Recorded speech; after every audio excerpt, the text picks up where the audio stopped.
Huye, ajá.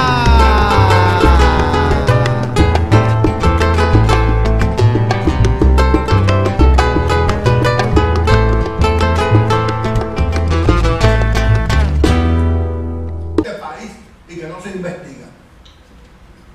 Ese es el gran escándalo. Poco le pasó. A María Antonieta le cortaron el hueso. Y volvemos. Los que antes pedían la cabeza del tirano, ahora se conforman con verlo bien peinado. Y el movimiento estudiantil de hoy ha demostrado tanto valor y mucha más inteligencia que el movimiento estudiantil al que yo tuve el privilegio de pertenecer. Eran épocas distintas, eran visiones distintas, pero las lecciones hay que aprenderlas. Para los años 70, los niveles de represión en este país fueron muy altos.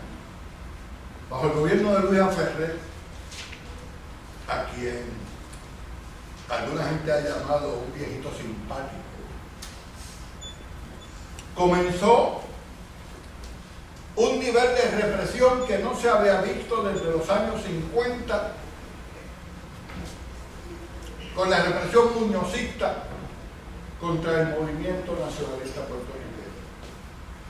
Estaba renaciendo el movimiento independentista, estaba reactivándose la lucha, muchos nos estábamos negando a ir al ejército imperial de Estados Unidos, se habían quemado más de 10.000 tarjetas del servicio militar obligatorio en Lares en el centenario de 1968.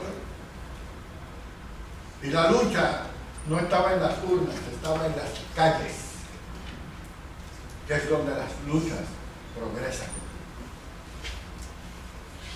Y comenzó la represión, las fabricaciones de casos, pero más que eso, hay una lista que hizo Raúl Alzaga Manresa, y hay otra lista que hizo el Che Paralítico, con un listado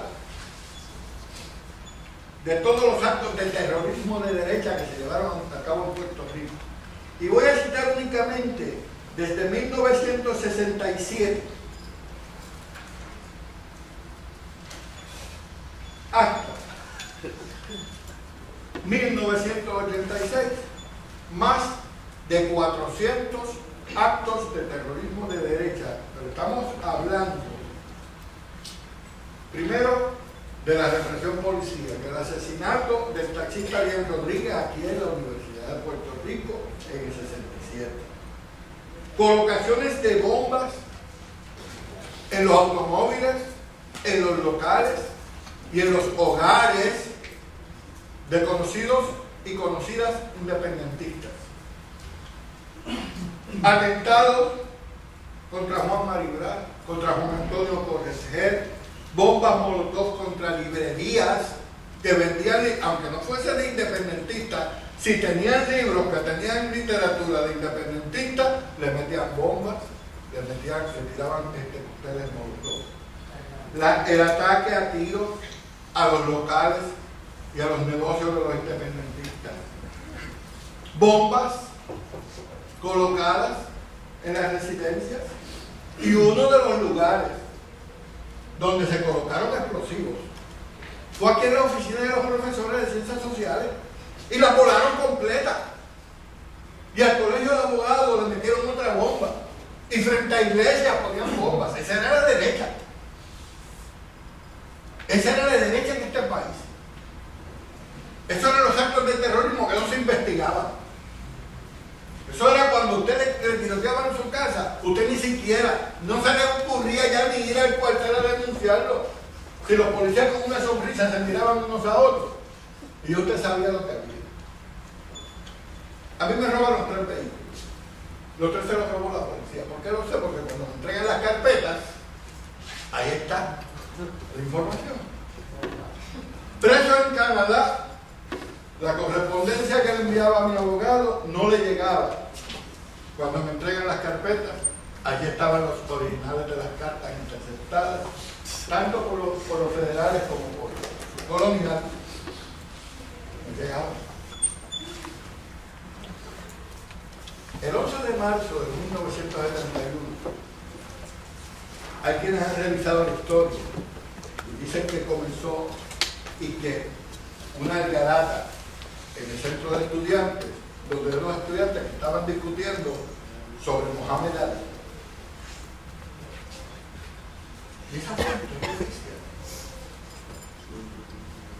Los que vivimos la historia sabemos cómo la misma se escribe.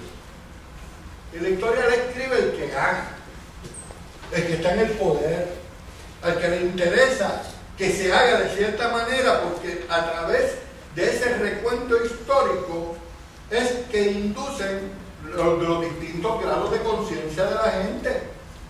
Y a nosotros nos tienen que mantener en un estado colonial, de enajenación colonial, de no saber quiénes somos.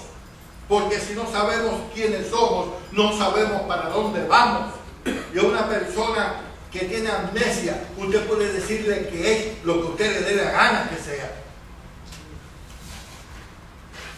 Por eso es que tenemos que recuperar nuestra historia. Por eso es que tenemos que aprender a saber quiénes somos.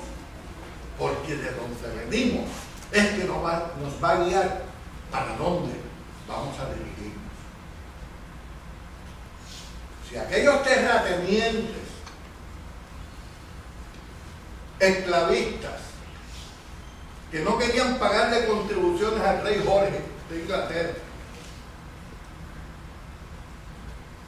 que tiraron los cargamentos de té por la borda de los barcos, que le quemaban las siembras a los que no estaban de acuerdo con ellos, que le quemaban las casas.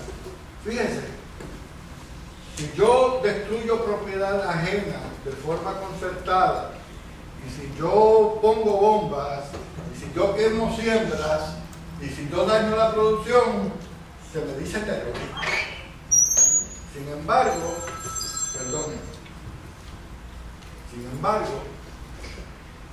estos señores son los grandes héroes de América.